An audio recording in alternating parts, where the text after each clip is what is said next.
ងខ្ញុំសម្រាប់ជ្រើសរើសយកព័ត៌មាន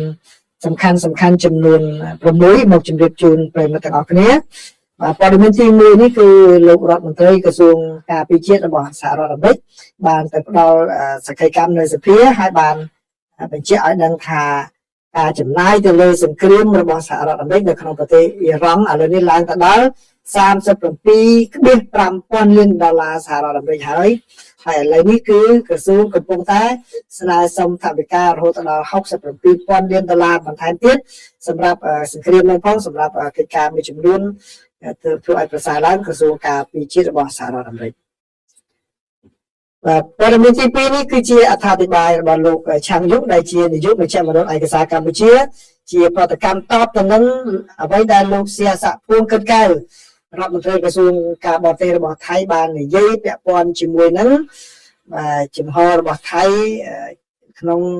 ចំនួនព្រំដែនជាមួយនឹងប្រទេសកម្ពុជាហើយព័ត៌មានទី3នេះគឺព័ត៌មានក្រៅលោក Zelensky ប្រធានាធិបតីនៃប្រទេសអ៊ុយក្រែនបានបណ្ដេញលោកអគ្គមេបញ្ជាការកងទ័ពឬក៏មេទ័ពកំពូលរបស់ប្រទេសអ៊ុយក្រែនដោយសារតែមានចលាចលនយោបាយក្រោយពីលោក Zelensky បានបណ្ដេញរដ្ឋមន្ត្រីក្រសួងការពារជាតិវ័យក្មេងដែលមានប្រជាប្រិយភាពដែលនាំឲ្យមានការតវ៉ាដោយកម្រនៅក្នុងទីក្រុងគៀវហើយធ្វើឲ្យមានវិបត្តិជាបន្តបន្ទាប់ការបណ្ដេញចេញដោយសារតែចរិតមិនស៊ីសង្វាក់គ្នារវាងរដ្ឋមន្ត្រីការពារជាតិហើយនឹងមេអគ្គមេបញ្ជាការកងទ័ពរបស់អ៊ុយក្រែនព័ត៌មានទី4នេះគឺលោកប្រធានាធិបតី Donald Trump បានសន្យាថាក្នុងពេលឆាប់នេះសហរដ្ឋអាមេរិកនឹងទម្លាក់គ្រាប់បែកទៅលើភ្នំ Cakes របស់ប្រទេសអ៊ីរ៉ង់ដែលគេសង្ស័យថាជាទីដែលអ៊ីរ៉ង់ធ្វើជារោងចក្រនុយក្លេអ៊ែរអញ្ចឹងនឹងមានការទម្លាក់បន្ថែមទៀតទៅលើកន្លែងនោះហើយដែលធ្វើឲ្យសង្គ្រាមនៅក្នុងប្រទេសអ៊ីរ៉ង់នេះអាចនឹងឆាប់ពេញទៅហើយព័ត៌មានទី5នេះគឺក្រសួងការពារជាតិរបស់សហរដ្ឋអាមេរិកបានបង្ហាញអត្តសញ្ញាណទាហានរបស់សហរដ្ឋអាមេរិកទី3ដែលបានពលីនៅក្នុងប្រទេសអ៊ីរ៉ាក់គឺក្នុងពេលដែលគេព្យាយាមដោះបំផ្ទុះឬក៏ដោះ drone ដែលធ្លាក់នោះទេគាត់អត់មានចូលរួមនៅក្នុងការដោះនោះទេគាត់ទៅចូលក្បែរនោះហើយបំណែកនៃផ្ទុះនោះគឺខ្ទាតមកត្រូវគាត់បានស្ថាប័នបង់ជីវិតនិងព័ត៌មានចុងក្រោយពី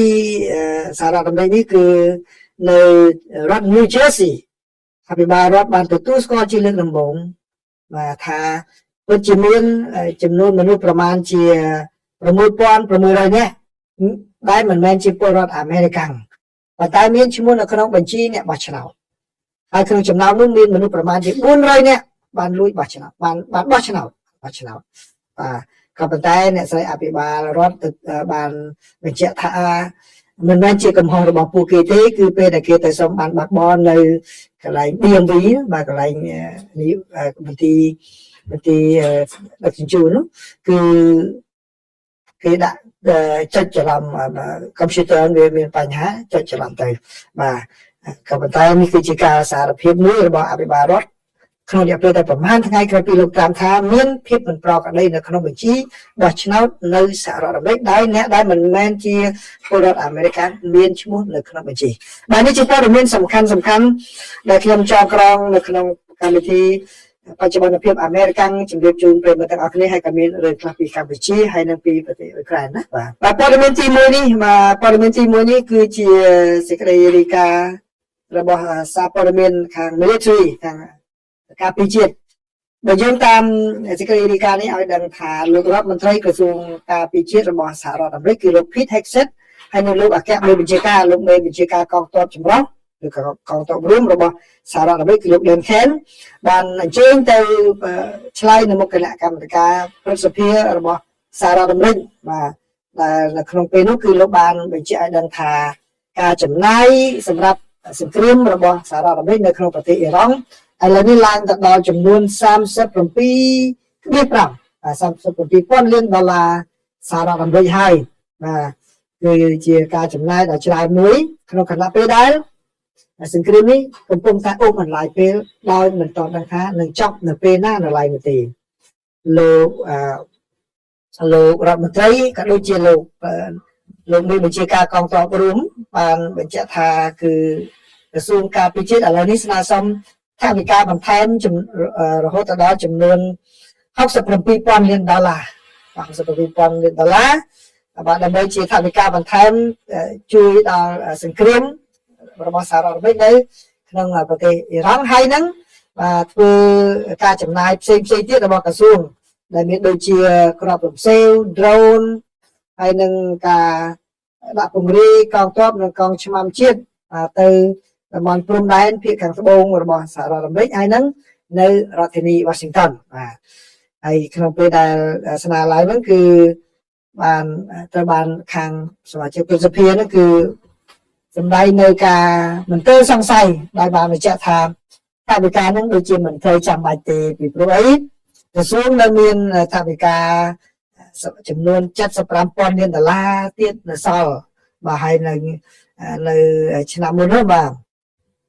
គឺជាផ្នែកមួយនៃថវិកាចំនួន$156,000 លានជាថវិកាគេបូកបញ្ចូលគ្នាទៅ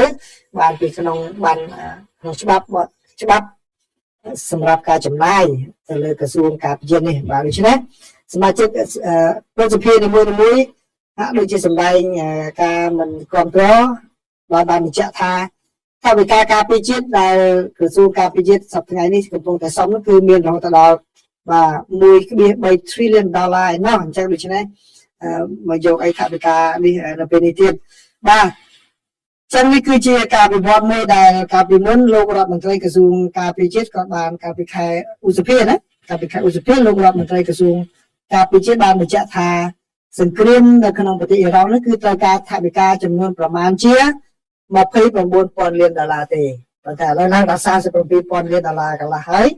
នៅតែសង្គ្រាមនេះបន្តមិនចប់ទេបាទព័ត៌មានទី2បាទគឺជាអត្ថាធិប្បាយរបស់លោកឆាំងយុដែលជានាយកមជ្ឈមណ្ឌលឯកសារកម្ពុជាលោកបានចេញប្រតិកម្មតបជាមួយនឹងអ្វីដែល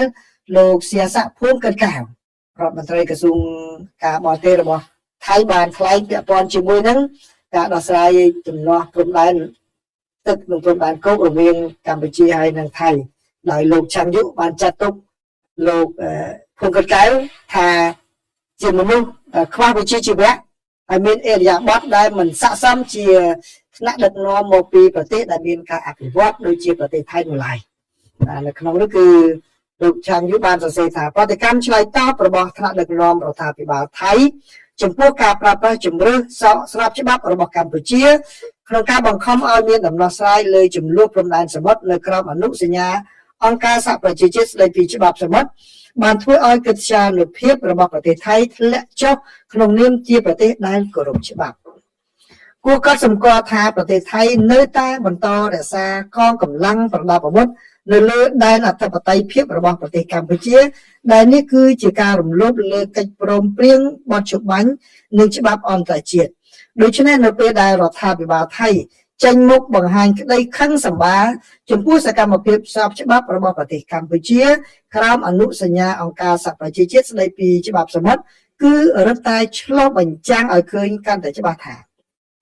ប្រទេសថៃយល់ព្រមអនុវត្តតាមច្បាប់អន្តរជាតិតែក្នុងករណីណាដែលផ្ដល់ផលប្រយោជន៍ដល់គោលដៅនយោបាយរបស់ខ្លួនតែប៉ុណ្ណោះការប្រតិកម្មនេះមិនមែនជាអរិយាប័ត្រត្រឹមត្រូវរបស់ប្រទេសអភិវឌ្ឍឬមានភាពចាស់ទុំនោះឡើយបាទនេះគឺជាប្រតិកម្មរបស់លោកឆាំងយុចំពោះលោកសៀស័កភួងកិត្តកែវដែលបាននិយាយថាការចរចាខាងព្រំដែនគោកជាមួយនឹងកម្ពុជាហាក់ដូចជាបិទទ្វារហើយបាទបិទទ្វារហើយក្រោយពីកម្ពុជាសម្រេចប្រើប្រាស់យន្តការដោះស្រាយចំនួនដោយបង្ខំក្រមច្បាប់សមុទ្រ UNCLOS របស់អង្គការសហប្រជាជាតិព័ត៌មានទី3នេះគឺលោកសេឡិនស្គីប្រធានាធិបតីនៃប្រទេសអ៊ុយក្រែនបានសម្រេចបណ្ដេញមេតបកម្ពុជារបស់ប្រទេសហើយបាទហើយលោកបានសន្យាផ្ដល់ការងារទៅដល់លោក Federal ដែលជាអតីតរដ្ឋមន្ត្រីក្រសួងការពារជាតិដែលលោកទៅបណ្ដេញចេញនេះនៅតំណែងដែលសមស្របធំជាងមុនមួយទៀតឲ្យទៅលោករដ្ឋមន្ត្រីបាទយោងតាមសេចក្តីរាយការណ៍របស់ The Guardian បានឲ្យដឹងថាលោកបានបណ្ដេញចេញហើយក្រោយពីមានការតវ៉ានៅទូទាំងប្រទេសគឺក្រៅនឹងតែម្ដងដែលជាការតវ៉ាដល់កម្រ ក្នុងពេលដែលកំពុងមានប្រទេសជាតិកំពុងតែមានសង្គ្រាមនេះបាទដោយសារតែអ្នកប្រជាពលរដ្ឋគាត់គ្រប់គ្រងលោករដ្ឋមន្ត្រីក្រសួងការពារជាតិវ័យក្មេងបាទលោក Federal ហ្នឹងគឺអាយុទៅ35ឆ្នាំតែលោកមានប្រជាប្រិយភាពដោយសារតែការប្រើប្រាស់ drone វាប្រហារចូលទៅក្នុងទឹកដីរបស់រុស្ស៊ីយ៉ាងជ្រៅបាទដែលធ្វើឲ្យចំនួនកងទ័ពរបស់អ៊ុយក្រែនគាត់មិនខាត់បងច្រើននៅក្នុងការថ្លែងតាមទូរទស្សន៍កាលពីពេលយប់គឺលោក Zelensky បានមានប្រសាសន៍ថាលោកបានតែងតាំងលោក Mikhailo Drapatya ដែលជាឧត្តមសេនីយ៍ដែលមានប្រជាប្រិយភាពនិងមានការច្នៃប្រឌិតបាទជាអគ្គបញ្ជាការកងទ័ពថ្មីរបស់ប្រទេសអ៊ុយក្រែនលោក Drapatya គឺជាអ្នកដែលបានមើលទទួលខុសត្រូវចំពោះការរៀបចំឡើងវិញនៅរចនាសម្ព័ន្ធកងទ័ពរបស់អ៊ុយក្រែននេះបើតាមការបញ្ជាក់របស់លោកប្រធានាធិបតីបាទលោក Zelensky ក៏បាននិយាយថាលោកនឹងផ្ដល់តំណែងឲ្យលោក Mikhailo Federal បាទមកធ្វើការនៅក្នុងរដ្ឋាភិបាលវិញបាទក្រោយពីបានដកលោករដ្ឋមន្ត្រីក្រសួងការពារជាតិរូបនេះហើយបានបណ្ដាលឲ្យមនុស្សរាប់សែននាក់រាប់ម៉ឺននាក់ចេញមកតវ៉ាទាមទារកុំឲ្យដកលោកនោះបាទគឺការតវ៉ាហ្នឹងបានធ្វើឡើងនៅក្នុងទីក្រុងគៀវក្នុងរយៈពេលប្រហែលថ្ងៃជាប់គ្នាហើយហ្នឹងនៅក្នុងទីក្រុងមួយចំនួនរបស់អ៊ុយក្រែនផងដែរបាទដែលជាបាតកម្មមិនធ្លាប់មានទេបាទជាបាតកម្មនយោបាយបាទលោកប្រធានាធិបតីបានសរសើរលោកស៊ីស្គីលោកអគ្គបញ្ជាការដែលលោកបានចេញហ្នឹងដែលជាអ្នកដែលមានស្នាដៃនៅក្នុងការការពារទីក្រុងគៀវប្រិមត្តណាដែលដឹងប្រវត្តិនៃការជួយឈ្លានពានរបស់រុស្ស៊ីនៅប្រទេសអ៊ុយក្រែនហ្នឹងគឺដឹងហើយសល់តែប្រមាណគីឡូម៉ែត្រទៀតទៅប៉ុណ្ណឹងក៏ដល់ជាក្រុងគៀវទៅហើយចូលដល់ក្នុងចូលដល់ស្ពានមួយចុងក្រោយដែរចូលដល់ទីក្រុងចិត្តចូលដល់កណ្ដាលទីក្រុងគៀវទៅហើយប៉ុន្តែទីហ៊ានអ៊ុយក្រែនបានទប់ជាប់វិញបាទអញ្ចឹងលោក Zelensky គាត់សរសើរលោក Sixky ដែលដឹកនាំកម្លាំងទប់ទល់នឹងការវាយប្រហាររបស់រុស្ស៊ីនៅពេលនោះបាទហើយនឹងក៏ជាអ្នកដែលមានរៀបផែនការនិងដឹកនាំការប្រយុទ្ធនៅចាំបាននេះខាងកាលពីរដូវក្តៅឆ្នាំ2024រុស្ស៊ីសំទោសអ៊ុយក្រែនបានវាយចូលទៅក្នុងខេត្តមួយរបស់រុស្ស៊ីនោះគឺខេត្ត Kursk បាទដែលជាលើកទី1ហើយចាប់តាំងពីសង្គ្រាមលើកទី2បានបញ្ចប់ដែលមានកម្លាំងបរទេសវាយចូលទៅក្នុងទឹកដីរបស់រុស្ស៊ីបានបាទនឹងគឺជាស្នាដៃដែលលោកអគ្គបញ្ជាការនឹងបានធ្វើឡើងអញ្ចឹងដូច្នេះលោក Zelensky ក៏អរគុណគាត់នឹងទទួលស្គាល់ដែរក៏ប៉ុន្តែធ្វើម៉េចការដឹកនាំវាមានប្រទេសគ្នាគឺដូច្នេះលោក Federal ដែលជារដ្ឋមន្ត្រីក្រសួងការពារជាតិដែលបានដកចេញពីតម្លៃនោះគាត់ស្វាគមន៍អគ្គបញ្ជាការថ្មីដោយចាត់ទុកថាវាជាការដកដង្ហើមស្រូបខ្យល់បរិសុទ្ធថ្មី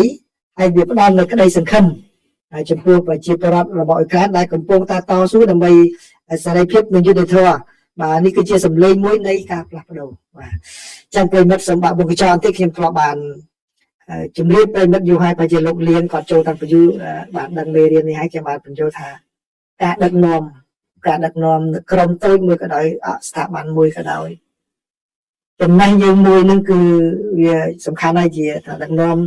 ក៏ប៉ុន្តែត្រូវមានគេថា soft skill មួយទៀតបាទជំនាញទន់មួយទៀតនោះគឺការដឹកនាំមនុស្សបាទដឹកនាំសមាជិកក្រុមហ្នឹងពីព្រោះម្នាក់គាត់មានបុគ្គលិកលក្ខណៈផ្សេងគ្នាអញ្ចឹងគាត់ធ្វើការហ្នឹងតែណាចូលចិត្តត្រូវសម្រួលឲ្យគាត់ធ្វើការជាមួយគ្នាហ្នឹងបាទច្រើនបាទខ្ញុំស្លាប់ជួបករណីបាទខ្ញុំចង់និយាយកន្លែងធ្វើការខ្ញុំនិយាយមកចាស់បាទមានអ្នកខ្លះគាត់ថាឃើញអ្នកនេះចេះខ្ញុំបែរជាអាចខ្ញុំ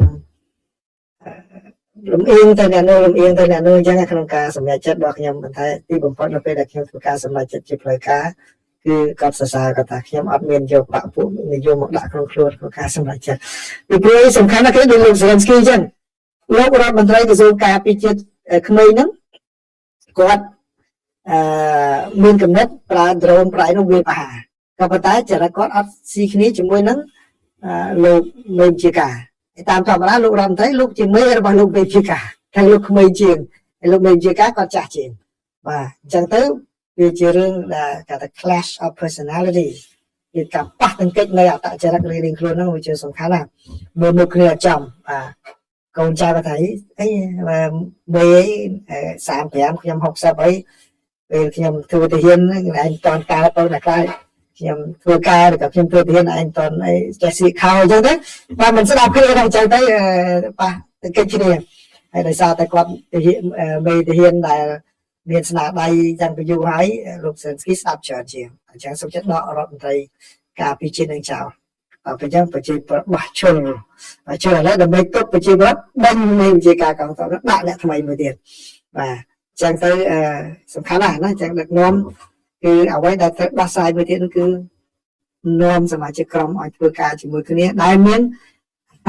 ត្ថចរិតផ្សេងៗគ្នានឹងតែម្ដងការលំបាកក្នុងវិជាមានដល់គឺបញ្ហាក្នុងវាដែរណាបាទប៉ុន្តែនៅនៅខាងប្រចាំប្រទេសខ្ញុំឃើញនៅខាងខ្មែរដូចគេបង្រៀនដែរយ៉ាងម៉េចទៅខ្ញុំមិនដែលបានរៀនធ្វើខ្ញុំដែរធ្វើការរាជការខ្មែរប៉ុន្តែបើនៅសហរដ្ឋអាមេរិកក្តីនៅក្នុងអង្គការសហប្រជាជាតិក្តីមុននឹងឲ្យយើងឡើង manager គេនាំទៅបង្រៀនឥឡូវហើយគេបញ្ជើឡើងតែម្ដងអំពីការគ្រប់គ្រងមនុស្សដែលមានចរិតខុសគ្នាបុគ្គលិកយើងប្រភេទណាហ្នឹងគេឲ្យមានអ្នកខ្លះ passive អ្នកខ្លះ active អ្នកខ្លះ creative ហ្នឹងគេបរៀនយើងឲ្យមើលអញ្ចឹងផងដែរបាទនៅគ្នាដែរពេលគ្រូបរៀនបាទគ្រូបរៀនក៏អញ្ចឹងដែរគ្រូបរៀនពេលដែលឆ្នាំចុងក្រោយយើងរៀនគ្រូកសលហ្នឹងក៏គេបរៀនយើងដែរណាមុនខ្ញុំចេញទៅគ្រូក៏គេបរៀនដែរសាខ្លះគាត់ជួបប្រវត្តិយ៉ាងម៉េចទៅគឺគាត់មិនអាចរៀនបកកែអីអញ្ចឹងគាត់ខ្សោយតែជួយបែបនេះគឺគ្រូគឺបរៀនដែរបាទចាសសូមបាត់មកចាំមកវិញមកវិញឆ្ងាយបន្តិចណាបាទចែករំលែកមកដូចខ្ញុំនិយាយចែករំលែកចំណេះដឹងផងព័ត៌មានផងបាទព័ត៌មានទី4នេះគឺជាសេចក្តីរាយការណ៍របស់សារព័ត៌មាន Access បាទសារព័ត៌មាន Access បានឲ្យដឹងថាលោកប្រធានាធិបតី Donald Trump នៅថ្ងៃអង្គារនេះបាននិយាយថាយោធារបស់សហរដ្ឋអាមេរិកនឹងទម្លាក់គ្រាប់បែកទៅលើភ្នំ Peak Peaks បាទPeak Peaks របស់ប្រទេសអ៊ីរ៉ង់ហើយនឹង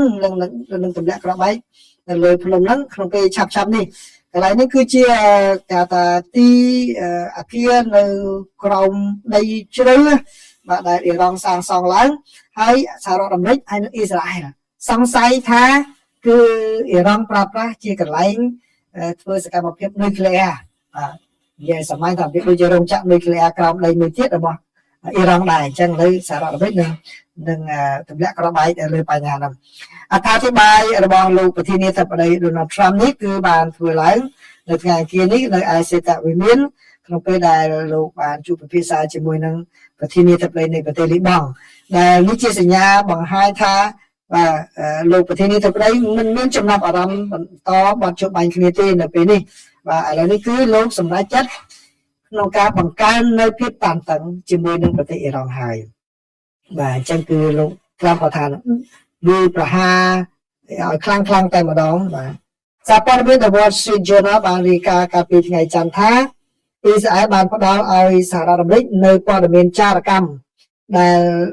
អាចនឹងបញ្ជាក់ថាអ៊ីរ៉ង់ឥឡូវនេះគឺកំពុងតែដឹកជញ្ជូនបាទដឹកជញ្ជូននៅកាប់គ្រាប់នុយក្លេអ៊ែរបាទឬក៏គេថាកន្លែងម៉ាស៊ីនសម្រាប់ចម្រាញ់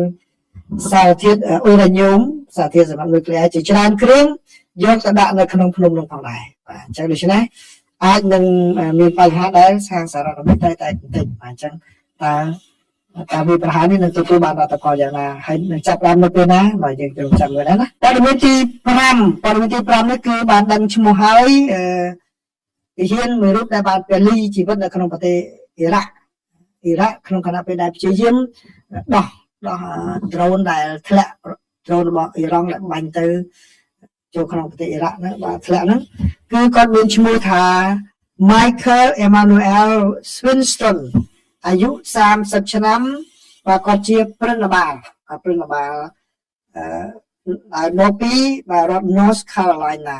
គាត់បានពលីជីវិតកាលពីថ្ងៃសៅរ៍បាទក្នុងអំឡុងពេលដែលគេដោះជាតិផ្ទុះចេញពី drone ប៉ុន្តែវាផ្ទុះទៅហើយគាត់អត់មានជាអ្នកចូលរួមដោះទេប៉ុន្តែគាត់នៅក្បែរហ្នឹងក៏ប៉ុន្តែនៅពេលដែលវាផ្ទុះទៅបាទវាផ្ទុះទៅគេបំផ្ទុះទៅអំបែងហ្នឹងវាហោះទៅចាំគាត់ស្លាប់តែម្ដងបាទនេះបើយោងតាមមន្ត្រីសហរដ្ឋអាមេរិកមួយរូបដែរបាននិយាយក្នុងលក្ខខណ្ឌមិនបញ្ចេញឈ្មោះដោយសារមិនអាចនិយាយអំពីប្រតិបត្តិការនោះបាន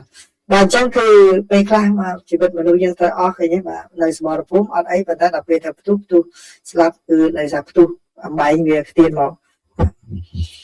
ហើយព័ត៌មានចុងក្រោយនេះគឺជាព័ត៌មានពាក់ព័ន្ធជាមួយនឹងការបោះឆ្នោតនៅសហរដ្ឋអាមេរិក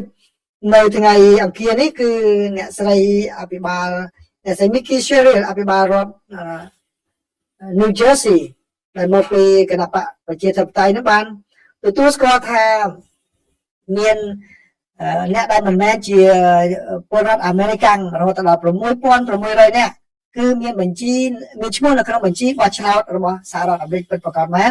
ហើយក្នុងចំណោមនោះគឺមានមនុស្សប្រហែលជា400នាក់បាទបោះឆ្នោតដែលមិនត្រឹមត្រូវបាទនៅក្នុងការបោះឆ្នោតកាលពីពេលថ្មីនេះបាទតាមការប្រកាសរបស់អ្នកស្រីបាទនៅក្នុងសារនោះអ្នកស្រីបាននិយាយថាគឺបញ្ហាកើតឡើងមកពីបញ្ហា software នៅក្នុង computer ពេលដែលអ្នកទាំងអស់នោះគាត់ទៅសុំបានបើកបរបាទបានបើកបរពេលហ្នឹងគឺតាំងពីឆ្នាំ2023មកក៏ប៉ុន្តែគឺស្រាប់តែ computer ហ្នឹងវាមានបញ្ហាអញ្ចឹងហើយគេដាក់ថាមិនមែនជាអ្នកពលរដ្ឋបោះឆ្នោតហ្នឹងគឺស្រាប់តែដាក់ចូលទៅក្នុងហ្នឹងទៅអញ្ចឹងនៅក្នុងសហរដ្ឋអាមេរិកគឺកន្លែងចុះឈ្មោះបោះឆ្នោតមានច្រើនណានៅកន្លែង DMV ហ្នឹងក៏អញ្ចឹងដែរពេលដែលយើងទៅធ្វើការជាពិសេសការបានបើកបរថ្មីបាទការអត្តសញ្ញាណហើយនឹងបានបើកបរគេធ្វើនៅកន្លែង DMV នៅកន្លែង Department of Motor Vehicle បាទកន្លែងយានយន្តហ្នឹងបាទចុះបញ្ជីយានយន្តហ្នឹងគឺធ្វើបានបើកបរហ្នឹងគឺអត្តសញ្ញាណបានកាលហ្នឹងដែរហើយពេលនេះគេសួរយើងថាទៅចុះឈ្មោះបោះឆ្នោតអត់បើយើងថាគេចុះឈ្មោះជាពិសេសមានអាយុគ្រប់បោះឆ្នោតគេចុះកន្លែងហ្នឹងទៅបាទចូលក្នុងបញ្ជីបោះឆ្នោតដោយខ្លួនឯងយើងមាននៅក្នុងបញ្ជីតែម្ដងពួកគេមានអាស័យដ្ឋានយើងអស់បាទប៉ុន្តែតាមអ្នកស្រីបញ្ជាក់ថាគឺដោយសារតែមានបញ្ហាអញ្ចឹងគឺចុចទៅសារតែវាទៅជាកន្លែងហ្នឹងទៅបាទដូច្នេះរឿងហ្នឹងកើតឡើងមុនពេលដែលអ្នកស្រីចូលមកកាន់តំណែងទៅទៀតហើយវាជារឿងមួយដែលចៃដន្យដែររឿងហ្នឹងកើតឡើងយូរហើយអត់មានអ្នកណានិយាយដល់ពេលលោកប្រធានាធិបតី Donald Trump ចោតប្រហែលថ្ងៃមុនឥឡូវស្រាប់តែចេញមកហើយថាមានរឿងហ្នឹងពិតប្រាកដមែនបាទប៉ុន្តែមានចំនួនច្រើនប៉ុន្តែវាឆ្ងល់ទាំងអ្នក400នាក់នោះខ្លួនឯងមិនមែនជាពលរដ្ឋអាមេរិកហើយបើកាលណានៅក្នុងបញ្ជីហ្នឹងដាក់ថាយើងមាននៅក្នុងបញ្ជីបោះឆ្នោតហ្នឹងគឺខាងគណៈកម្មការរៀបចំការបោះឆ្នោតគេផ្ញើស្លឹកឆ្នោតហ្នឹងឲ្យយើងបានបោះឆ្នោតបានបោះឆ្នោតតាមសម្បត្តិក៏បានមកដល់ពេលហើយគាត់ទៅបោះឆ្នោតគេដែរខ្លួនឯងមិនមែនសញ្ជាតិគាត់ទៅបោះឆ្នោតតែមានប្រហែលជា400នាក់បាទនេះគឺជាការវិវត្តមួយនៅសហរដ្ឋអាមេរិកពាក់ព័ន្ធនឹងការបោះឆ្នោតណាបាទចឹងសូមអរគុណប្រិយមិត្តចាស់ដែលចូលមកទទួលយកការចែករំលែកព័ត៌មានរបស់ខ្ញុំនេះបាទសូមពិនិត្យមើលចូលមើលប្រិយមិត្តមួយចំនួនតែមានសំណួរអីអាចឆ្លើយបានសុធារីឡុងបាទជំរាបសួរណាសុកជំរាបសួររ៉េតសារ៉ិតបាទជំរាបសួរមកយើងបន្តិចបាទបញ្ហាទេបកសូម៉ាលីជំរាបសួរពូខានចូលពូយបាទមិនអីទេសូម៉ាលីយីលៀងថៃខ្លាយជាប្រទេសព្រៃលែងមានច្បាប់ឲ្យប្រើប្រាស់កម្លាំងចៅព្រៃក្នុងនាមជាប្រទេសក្លាប់តែស៊ីវិល័យបាទគឺខ្ញុំធ្លាប់បាននិយាយថាជនជាតិនឹងគាត់បារម្ភពីឆាកអន្តរជាតិដែរណាប៉ុន្តែចំក្រោយក្រុមលោកអេគីបលោកអនុធានហ្នឹងគឺដូចជាអត់មានការអៀនខ្មាស់និយាយកុហកគេទាំងស្រុងទៅលើឆាកអន្តរជាតិប៉ុន្តែកន្លងមកគឺពួកគាត់នឹងចឹងដែរគឺគាត់រឿងតូចចឹងទៅគាត់ចង់ឲ្យធំគាត់ធ្វើដូចធំណាស់ចឹងទៅរឿងយើងធំគាត់ធ្វើដូចជាអត់មានរឿងអីក៏មានដែរបាទជាចរិតរបស់គាត់ដែរចូលចិត្តប្រឡំចឹងដែរក៏ប៉ុន្តែនៅពេលដែលយើងយកបញ្ហាហ្នឹងមកអន្តរជាតិគាត់ភ័យខ្លាចតែពួកខាងបច្ចុប្បន្ននេះគឺភ័យខ្លាចដែរក៏ប៉ុន្តែដូចជាមុខក្រាស់ដែរហើយជាអត់មានជំរឿអីយ៉ាងម៉េចបាទឬក៏សិលធម៌នៅក្នុងគាត់នឹងធ្លាក់ចុះយ៉ាងម៉េចហ្នឹងហានាវីជំរាបប្រលឹកលោកកសីបាទជំរាបសួរបងសូមគេបាទជំរាបសួរបាទអរគុណបងមាសមុំបាទជំរាបសួរពីក្រុងស្ទឹងសែនបាទជំរាបសួរបរមីសីហក៏ថាខ្ញុំឃើញព័ត៌មានថាអនុទានជាងបទចម្រៀងតៃវ៉ាន់ដែលចិនហាមឃាត់លើទឹកដីចិនឲ្យមន្ត្រីចិនស្ដាប់ទៅបងយល់យ៉ាងណាដែរបើយោងតាមអ្នកនាំពាក្យរងរបស់រដ្ឋាភិបាលថៃគាត់ថាចម្រៀងធានមីហ្នឹងគឺគេលែងហាមឃាត់ហើយនៅក្នុងប្រទេសចិនណាដូច្នេះព័ត៌មានថាគេនៅហាមឃាត់តែគាត់មកបកស្រាយថាគេលែងហាមឃាត់អញ្ចឹងដូច្នេះ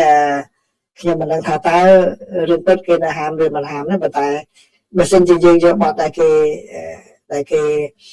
ហាមគាត់ឲ្យមកច្រៀងអានឹងវាជាគេថាជាការល្មើសនឹង protocol ដែរណាបាទពិធីការដែរនៅចាំបាននេះប្រិមិត្តមួយចំនួនក៏អត់បាន ធំទ្រព្យដឹងក្តីចំនួនឆ្នាំ8ផ្លាយចំនួនឆ្នាំ8ផ្លាយហ្នឹងគឺបាត់សម័យពីដើមបាត់លោកតាស៊ីនស៊ីសមុទ្រហើយលោកស្រីរស់សេរីសុទ្ធាហ្នឹងគឺគេឲ្យចាក់ណាគេឲ្យចាក់ទេបាទគេឲ្យចាក់ទេបាទជាពិសេសនៅក្នុងកម្មវិធីផ្លូវការហ្នឹងបាទប៉ុន្តែมันមានតែអ្នកលុយចាក់អញ្ចឹងដែរដូច្នេះវាដូចអញ្ចឹងក្នុងកម្មវិធីផ្លូវការដែលគេឲ្យចាក់ចម្រៀងបដិវត្តចម្រៀងអីលើកកម្ពស់កងតបអីហ្នឹងស្រាប់តែយើងយកបទស៊ឹងស៊ីសមុទ្រទៅចាក់ពេលចំនួនហ្នឹងច្បាស់ជាមានរឿងរ៉ាវថ្មីហើយបើសិនជាចម្រៀងនេះគេពិតជាហាមឃាត់នៅក្នុងហ្នឹងមែនហើយលោកអនុទានយកទៅច្រៀងនឹងដូចជាចំអកឲ្យគេវិញក៏ប៉ុន្តែអ្នកនាំពាក្យថាគេលែងហាមឃាត់យ៉ាងណាក៏ដោយដូចដែលខ្ញុំបាននិយាយព្រឹកមិញអញ្ចឹងគឺនេះជាវិធីធ្វើការមួយរបស់លោកអនុទាននៅក្នុងការកសាងទំនុកចិត្តជាមួយនឹងប្រទេសនានាបាទតាមរយៈគាត់ប្រើខាងភាសាថៃអ្នកនាំពាក្យថៃគាត់ប្រើពាក្យថា music diplomacy បាទគឺការទូតតន្ត្រីដែលខាងអនុទាននឹងប្រើបាទអញ្ចឹងដូច្នេះយើងមើលផងដែរពីរដ្ឋបរោះមួយទៅរដ្ឋបរោះមួយគាត់មានវិធីសាស្ត្រក្នុងការធ្វើការរបស់គាត់បាទអ្នកខ្លះគាត់ចូលចិត្តមកនិយាយអំពីរឿងផ្ទាល់ខ្លួនអញ្ចឹងដើម្បីឲ្យការសិក្សាអ្នកខ្លះអត់ទេសុផាតសុកលោកពូកុំភ្លេចមករស់នៅស្រុកយើងវិញពេលលោកពូមកលេងស្រុកយើងឃើញការគាត់ផ្លែកទេអាចទីមសេដ្ឋកិច្ចសកលចូលមកស្រុកយើងឥឡូវស្រុកយើងការធ្វើដំណើរដោយស្រួលច្រើនប្រជាជននៅថាដឹកនាំមានភាពរាក់ទាក់ក៏ចង់តំណែងអរគុណបាទខ្ញុំថាខ្ញុំទៅវិញតែខ្ញុំពេលខ្ញុំចូលនិវត្តន៍ខ្ញុំនឹងទៅវិញបាទប៉ុន្តែខ្ញុំអាចនឹងសុំចូលនិវត្តន៍មុនពេលតាមខ្លួននៅមានកម្លាំងអាចនឹងទៅធ្វើអ្វីផ្សេងនៅទីនោះថាខ្ញុំមិនដែរដូចខ្ញុំបាននិយាយទៅពេលមួយចំនួនបានដឹងហើយគឺខ្ញុំមកសហរដ្ឋអាមេរិកមកធ្វើការគឺមកដោយតាមរយៈ VOA គាត់ហៅមកធ្វើការនៅ VOA បាទចឹងខ្ញុំមិនមែនជាអ្នកភៀសខ្លួនឆ្នាំ8ផ្លាយឬក៏ភៀសខ្លួនដោយសាររឿងនយោបាយនៅស្រុកខ្មែរអត់មានទេខ្ញុំមិនដែលមានបញ្ហាអ្វីទេបាទដែលខ្ញុំតែលេងតែខ្ញុំពលករចំណាក់ស្រុកទេបាទខ្ញុំមកធ្វើការដូចជាខ្ញុំមិនដែលមានកំណត់បន្ទូលសារាយអីជាមួយនឹងប្រទេសកម្ពុជានោះទេហ្នឹងទី1ទី2ខ្ញុំមិនដែលនៅក្នុងបញ្ជីហាមឃាត់អីអ្នកណាមួយដែលខ្ញុំមិនអាចឲ្យចូលប្រទេសកម្ពុជានោះបានទេមិនមែនទេមិនដែរទេការដែលខ្ញុំមិនទៅក្នុងពេលកន្លងមកវាមានរឿងផ្ទាល់ខ្លួនរបស់ខ្ញុំដែលខ្ញុំមិនចង់និយាយបើខ្ញុំមានរឿងផ្ទាល់ខ្លួនរបស់ខ្ញុំតែខ្ញុំមិនបានទៅប៉ុណ្្នឹងទេបាទអត់មានបញ្ហាណាហាមឃាត់ទេហើយទី3ខ្ញុំមិនដែលទៅបម្រើគណៈបកនយោបាយណាសូម្បីតែបច្ចុប្បន្នក៏ចឹងដែរអត់មានគណៈបកនយោបាយណាដែលជាម្ចាស់ខ្ញុំទេដូច្នេះខ្ញុំចង់ទៅណាខ្ញុំមានសិទ្ធិសេរីភាពពេញលេញសូម្បីតែនៅអាមេរិកនេះក៏ខ្ញុំអត់មានความតបណាដែរបាទខ្ញុំរក្សាខ្លួនជាមនុស្សឯករាជ្យអ្នកមនុស្សសេរីដែលមានសេរីភាពនៅសពយ៉ាងអញ្ចឹងខ្ញុំទៅណាដែលហៅថាវាសិទ្ធិរបស់ខ្ញុំទេបាទអញ្ចឹងអត់មានអ្នកណាមកត្រួតត្រាខ្ញុំបានទេបាទអញ្ចឹងខ្ញុំគ្រាន់តែជំរាបចាំពេលមួយចំនួនបានយល់ហើយលំដាជុំលីហៀងមកជំរាបសួរបាទ Smiley Guest House ជំរាបសួរសយសិដ្ឋាជំរាបសួរ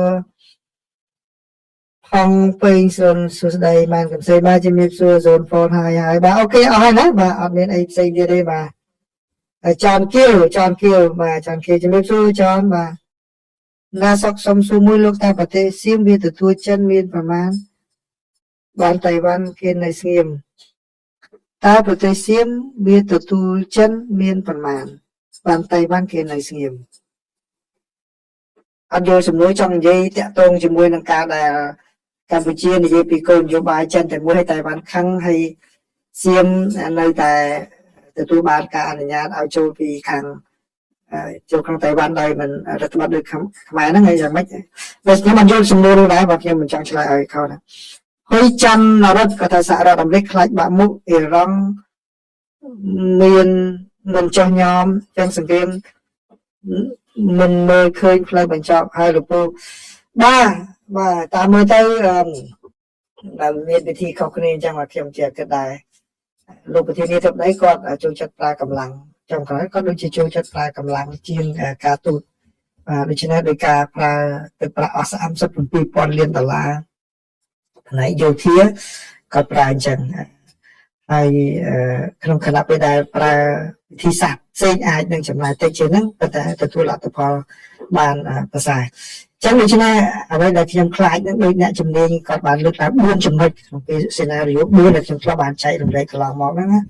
bà khai cho trong scenario thì bay nâng bởi chỗ là lại nâng mến hay bởi tới cả lá bởi trong khỏi trên scenario nó cứ bà thua ai kịch dụ bỏ xả rọt mấy nơi rong nâng rồi cả bị phật lộ nâng thẹn tiền á bà thường dối là bởi phụ ấy chứ scenario thì bay nâng cứ xả rọt mấy nâng cho cha chỉ mùi nâng tụ dù thì nơi Iran đại mình rừng ăn nâng hay áo của nâng bà to khăn nằm lại tiết là biết cùng rô nơi Venezuela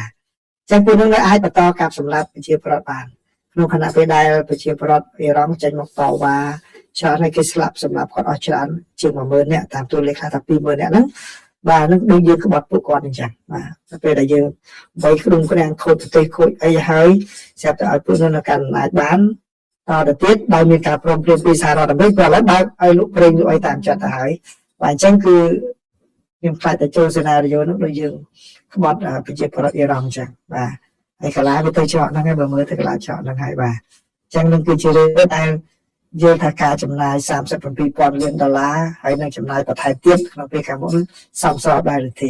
nó khả năng về đại miền một số bài sinh tiết đại bạn được ăn pra về thì sắc tin chuyện ấy ai nâng miền cà phê đồ mà bạn thấy lục thiên nhiên tập lệ lục sự nghiệp pra về thì sáng nó là cái bệnh nó mà Mami Grace Amra kami chụp số bom FBI từ Thái hai ta bom vô chẳng là đây chỉ riêng tham gia tới FBI từ Thái từ Khmer nó cứ có tay cho miền càng nghe chẳng vừa nơi khang Khmer nó có miền cài lại đầm nát FBI mùi này nhẹ là đầm nát FBI muôn kê nơi Khmer Khmer gì này là FBI mới đầm nát để chăm để làm chiến Khmer gì là chăm score tục mà đại còn là thằng Virginia chụp đâm sport có thằng đi màu biển vậy và để check cái lấy đầm lang nó cả thôi cả xã ca cho nên FBI làm đấy những cứ Campuchia thôi chia phải chăng và chia phải chăng chỉ phải xét cứ phải chăng là cả về cả cam phải chăng là cả liên lụy của có ai bên này phê cam trả phê cam mà nó cứ thôi cả job chỉ mới như này mà chắc được chứ vì chơi đến tham gia thì là thông bọn FBI và Campuchia có tới đây đã tại Campuchia tới đây đãประมาณngày mới nó cái pháp chúng ta tới đây đã và tới đây nó có từ cái pháp chúng ta chỉ riêng trăm từ tuần và chúng ta bán từ đó về và chắc tới Campuchia có miền tới đây và cái pháp khi mà nó cứ thàประเทศnóประเทศ FBI tới phòng mà chắc là chúng ta chơi riêng tham gia đây còn tới Khmer này còn thà với đấy sau đó là mấy cái đó vềปัจจุบันนั่นคือการรูปบัตรสแกมเซ็นเตอร์นั่นเป็นพวกเนี่ยได้รองคือก็คือตัวรัฐอเมริกันนั่นจ้านะไอ้ที่เราจะได้นึกดูเขียนบันปรับปรุงมันยังนะคือ DMV นะ DMV จีเนี่ยใช้บันบักบอยนั่นคือเนี่ยได้ตัวบันบักบอไอ้อันตรายเจ็ดไอ้ได้มีเว็บไซต์ไอ้nhà tầm no ไอ้ผมตึงให้ก่อนลองไอ้ยกมาบานสู้ๆเอาบุญไปรอยหายนั้นไอ้ตะบันบักบออันตรายเจี๊ยดนั่นนั่นคือบอกปลานั่นสแกมนั่นจังมันเนี่ยแต่รีบจำนั่นมันเนี่ยอเมริกนะมันดังเชียร์มันจำโดยจุดการในอาเซียนนะแต่เป็นสกรรมที่แบบนั้นจังเป็นนะบานผมเป็นแบบบอลนะบานบักบออันตรายเจี๊ยดดิจิทัลนั่นพยายามนะเป็นโปรแกรมเมื่อตามคลิปนั้นคือมีจันในเกตเฟอร์นั้นไอ้มีในจันบอกจันในขมายไอ้มีกระหังปีvà bị cô ấy cái tranh mà khóc này cái bàn bò cái bàn digital thì nào vậy toàn miền bàn bò digital thì đấy cầm chưa sao bạn chưa sao bàn bò em sẽ thành này hard copy đó và là này vậy đang bàn bò là tam rót thì mười và hard copy thì miền digital đi và tam rót thì mười miền đây đấy và chân phải giặt scan nó bọc ra nóมันเลยจะเอาไปพบนาทีจังแบบอย่างหน้าบ้านผมเป็นฟอร์มนั่งให้บ้านนั่งให้บ่าเจ้าใส่กำสายมาปลาหน้าบริษัทเมียเลยกับปลาในประเทศนับเส้นพิจัดบ้านเข้าไปเลยกิจับย้อนเอาแค่กิจับจังปีปลาเอกสารคลายๆเท่านั้นบ้านบักบอได้อาปลาในสหรัฐอเมริกาคือเมียนบ้านได้เจนดาวกระทรวงสาธารณการบอกกัมพูชีขางตัวตุ่มตัวขางบ้านบักบอนี่คือเมียนจันเนี่ยกำหนดอันตรายเจ็บบอกเกษตรภัยเขียนมือนั่นนะไอ้มาปราบานอเมริกหรือแบบในเจ๊ยกมาเราอเมริกนี่ให้เอาสถานทูตกดจันกำหนดเอาไอ้บักบานมาขาย ណាតែដូចមានថ្មីរបស់គេកម្ពុជាធ្វើដូចបានមួយឆ្នាំអានឹងទីបានសបច្បាប់ណាកុំប្រថុយអនឡាញអាសាបើមានហើយសម្លុបចោលភ្លាមបាទហើយបើអ្នកតាមតដឹងទេជួយប្រាប់តគ្នាណាកុំឲ្យចាញ់បោកគេបាទពួក scammer នេះច្រើនណាស់បាទអញ្ចឹងអរគុណច្រើនណាអរគុណច្រើនដែលខ្ញុំ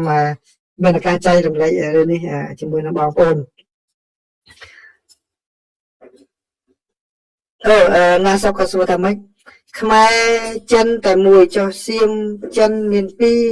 រឬមួយបានជាតែបានគេអត់ចាត់ការដូចយើងខ្ញុំនៅតែអត់យល់សំណួរនឹងដដែលបាទខ្មែរចិនតែមួយចុះសៀមចិនមានពីរឬមួយបានតែបានគេអត់ចាត់ការដូចយើងអត់យល់សំណួរនឹងដដែលសំទោសណាអំរាថាអត្ថបទរបស់បងយុល្អគេអរគុណច្រើន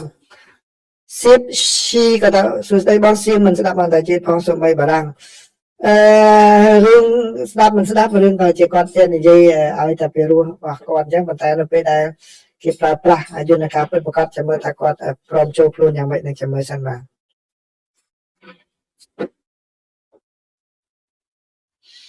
បាទអាមេរិកយកគ្រប់គ្រងអ៊ីរ៉ង់តើល្អទីពូសំណួរនេះល្អមែនតើសំណួរល្អមែនតើការវាយប្រទេសមួយបាទខ្ញុំភ្លេចឈ្មោះអ្នកដែលនិយាយណាខ្ញុំភ្លេចឈ្មោះអ្នកនិយាយគាត់ដូចជាឧត្តមសេនីយ៍ផ្កាយមាស4របស់អាមេរិកឬក៏យ៉ាងម៉េចខ្ញុំភ្លេចឈ្មោះគាត់ឬក៏លោករដ្ឋមន្ត្រីក្រសួងការពារជាតិរបស់សហរដ្ឋអាមេរិកលោកមុនលោកអស្ទីនគាត់អូខេខ្ញុំភ្លេចឈ្មោះអ្នកនិយាយហ្នឹងគាត់លើកឧទាហរណ៍ប្រទេសអ៊ីរ៉ាក់បាទហើយនឹងប្រទេសដូចជាភាសាអាហ្វហ្គានីស្ថានគាត់និយាយអាហ្វហ្គានីស្ថាននេះគាត់ថាកំហុសរបស់សហរដ្ឋអាមេរិកបាទគឺយើងចូលទៅក្នុងប្រទេសអាហ្វហ្គានីស្ថានគឺដើម្បីផ្ដួលរំលំរបបតាលីបានហ្នឹងទេគឺអត់មានគម្រោងនឹងទៅគ្រប់គ្រងទៅលើប្រទេសអាហ្វហ្គានីស្ថានហ្នឹងទេប៉ុន្តែកំហុសរបស់សហរដ្ឋអាមេរិកគឺវាផ្ដួលរំលំរបបហ្នឹងហើយនៅបន្តគ្រប់គ្រងមិនតែគ្រប់គ្រងរយៈពេលខ្លីទេហើយផ្ទេរឲ្យគេកាន់ទេថែមទាំងចូលរួមនៅក្នុងបដិបត្តិការស្ដារឡើងវិញប្រទេសអាហ្វហ្គានីស្ថានទៅទៀតទីបំផុតប្រហែលឆ្នាំក្រោយមកធ្លាក់ទៅតាលីបានវិញដដែលចឹងនេះជាកំហុសរបស់សហរដ្ឋអាមេរិកមួយដែលគាត់គិតថាចឹងថាផែនការទៅដំបូងអត់មានទៅនៅត្រាំតែនៅទេចឹងអ្វីដែលគាត់និយាយមួយម៉ាត់ដែលខ្ញុំចាំបានគាត់ថាវាយកប្រទេសមួយជារឿងលំបាកបាទវាប្រទេសមួយដើម្បីឲ្យដួលគឺជារឿងលំបាកក៏ប៉ុន្តែវារឹតតែលំបាកជាងនៅទៅទៀតប្រសិនបើយើងនៅទីនោះឲ្យគ្រប់គ្រងប្រទេសនោះបាទអញ្ចឹងដូច្នេះចម្លើយទៅក្មួយវិញគឺអត់ល្អទេបាទអត់ល្អទេពីព្រោះអីផ្នត់គំនិតរបស់គេនៅក្នុងជនជាតិគេនោះផ្សេងគឺអាចនឹងមានបញ្ហាកើតឡើងច្រើនសន្តិសុខសុវត្ថិភាពចំណាយថវិកាឡើងច្រើនបាទទីបំផុតលទ្ធផលអត់មានតាណាឆ្ងាយទេបាទក៏លើកទីហោនៅអាហ្វហ្គានីស្ថានបាទរឿងហ្នឹងណាបាទអញ្ចឹងអរគុណច្រើនប្រិយមិត្តទាំងអស់គ្នាដែលបានចូលមកសួរសំណួរពិភាក្សាជាមួយខ្ញុំនេះបាទសូមអរគុណសូមជម្រាបលាបាទ